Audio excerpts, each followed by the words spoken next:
کہ سڑکوں پر تھے, بڑا جم غفیر تھا عوام کا.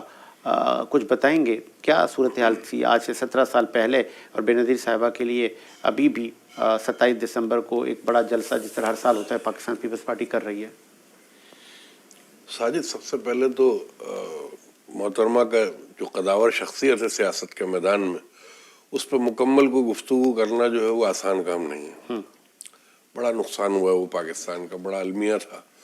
اور پیپلز پارٹی کا جہاں تک میں اگر اپنے لفظوں میں بات کروں تو وتیرہ ہے, ان کے شہیدوں کی بہت بڑی تعداد ہے. پیپلز پارٹی کی جو سیاست کا مینار ہے وہ شہداء پہ کھڑا ہوا ہے. اور جیالوں کی یہ خوبی ہے کہ وہ اپنے شہداء کو بھولتے نہیں ہیں. کوئی بھی معاملہ ہو فوری طور پہ وہ گڑی شاہو نظر آئیں گے, اور فوری طور پہ وہ اپنے جو سیاسی آباء و اجداد ہیں ان کی قبروں پہ وہاں موجود نظر آئیں گے. یہ ان کی عقیدت اور محبت ہے, اور اس حد تک عقیدت ہے کارکنان اور جیالوں کی کہ وہ تمام اپنی نجی مصروفیات سے لے کے تمام معاملات کو چھوڑ کے وہ سیدھے روانہ ہوتے ہیں, اور باقاعدہ 3 سے 4 دن پہلے تیاریاں شروع ہوتی ہیں. بینگ اے جرنلسٹ میں دیکھتا ہوں ان چیزوں کو, نوٹ کرتا ہوں کہ سیاسی پارٹی میں کہاں ڈسپلن ہے, یہ ہمارا کام ہے. تو یہ نہیں سوچتے کہ ہماری کیا چیزیں ڈسٹرب ہو رہی ہیں, کیا معاملات ہیں. نجی کاموں میں میں نے دیکھا ہے کہ سیاسی ورکر ہمیشہ اوائڈ کر جاتا ہے. ہاں ایسا ہی ہے. لیکن جیالے, یہ ان کی بڑی خوبی ہے کہ یہ بڑے ٹائم پہ پہنچتے ہیں, اور اتنی بڑی تعداد میں, جلسوں میں نہیں دکھائی دیتے جتنی بڑی تعداد میں یہ اپنے شہداء کو یاد رکھتے ہیں. اور ان کی تمام اوپر سے نیچے تک سینئر قیادت بھی وہاں موجود دکھائی دیتی ہے. ایسا نہیں ہے کہ صرف کارکنان یا جیالے پہنچتے ہیں. تو بے نظیر کا اگر ہم ذکر کریں تو شہیدوں کی رانی ہے وہ, اور پاکستان کے, میں صرف پاکستان کی حد تک بات نہیں کروں گا, مسلم دنیا کے اندر پہلی خاتون لیڈر تھی وہ. یہ اعزاز انہی کو حاصل ہوا کہ پہلی رہنما مسلم لیڈر جو ہے وہ خاتون نظر آئیں بے نظیر بھٹو کی شکل میں.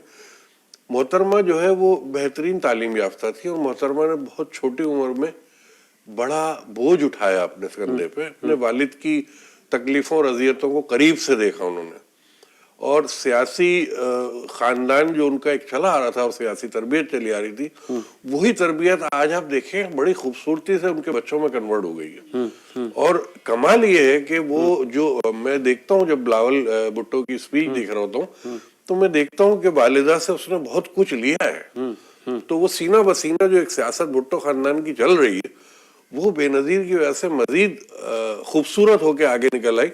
لیکن وہ نقصان بے نظیر بھٹو جو چلی گئی وقت سے پہلے, بہت پہلے چلی گئی, اور میں کہتا ہوں کہ 10 سے شفقت ان کا بچوں پہ بھی رہنا ضروری تھا. تو وہ تمام چیزیں بڑی افسوسناک ہیں, وہ بھلائی نہیں جا سکتی. اور آج بھی میں کہتا ہوں کہ پاکستان پیپلز پارٹی کے جیالے جو ہیں وہ بے نظیر جیسے لیڈر نہ پیدا کر سکے. شاید امید ہے کہ بلاول بھٹو جو ہیں وہ قداور ایک سیاستدان بنیں گے آگے جا کے, اور اپنی والدہ کا اور اپنے نانا کا نام روشن کریں گے. آصفہ بھٹو میں آپ کو وہ عکس نظر آتا ہے؟ دیکھیں پورا سیاسی خاندان ہے ساجد, عکس نظر نہ آنے کا تو سوال ہی نہیں پیدا ہوتا. یہ تو بلڈ میں ہے. اس کو تو ہم یہ کہہ نہیں سکتے کہ جینز میں جو چیز شامل ہو اس کو آپ چینج نہیں کر سکتے. تو وہ تو سیاسی خاندان ہے, ان کا کام ہی سیاست کرنا ہے, اور ان کا کام یہ ہے کہ سندھ دیکھیں کتنے عرصے سے ان کے پاس ہے. بے نظیر کی خوبی یہ تھی کہ وہ چاروں صوبوں کی زنجیر بن چکی تھی وہ, اور یہ جو سازشی عناصر تھے جن کے عزائم پاکستان کو نقصان پہنچانے کے تھے, یہ حادثہ, یہ واردات کی انہوں نے کروائی, باقاعدہ پاکستان کو نقصان پہنچایا.